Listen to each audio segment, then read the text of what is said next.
Have you ever had a guest disappear without a trace? That's a question that's haunted me ever since the West 47th Street flat in Hell's Kitchen had that infamous weekend.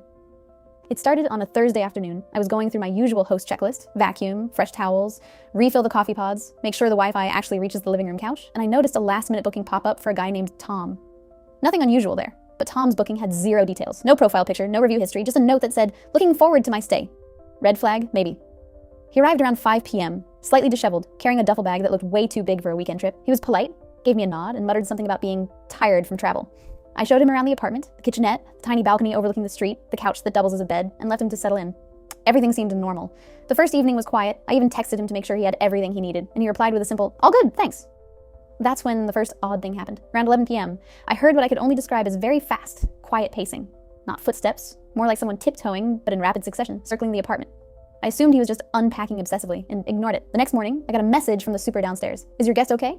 There's a strange humming coming from his flat at all hours. I laughed nervously and sent a polite check-in text. No response. Humming. I shrugged. Maybe he was an insomniac. By Friday afternoon, things escalated. I went to the flat to drop off fresh towels and noticed that the lights were off, but the apartment smelled faintly of something burnt. I knocked. No answer. I tried the key code. Nothing.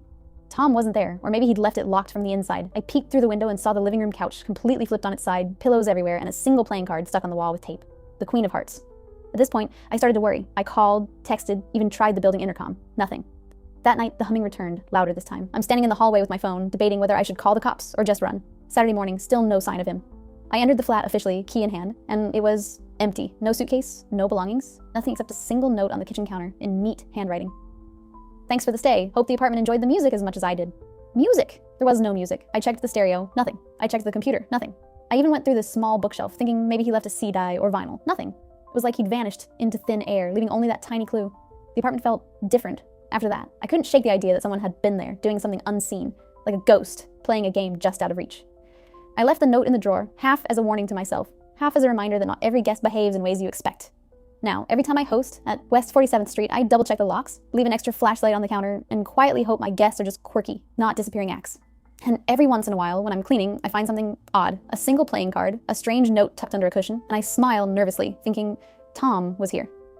That weekend made me realize hosting isn't just about cleaning and check-ins. Sometimes it's about bracing yourself for the inexplicable.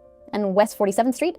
It'll always hold a little mystery, waiting for the next guest to either enjoy the flat or disappear entirely.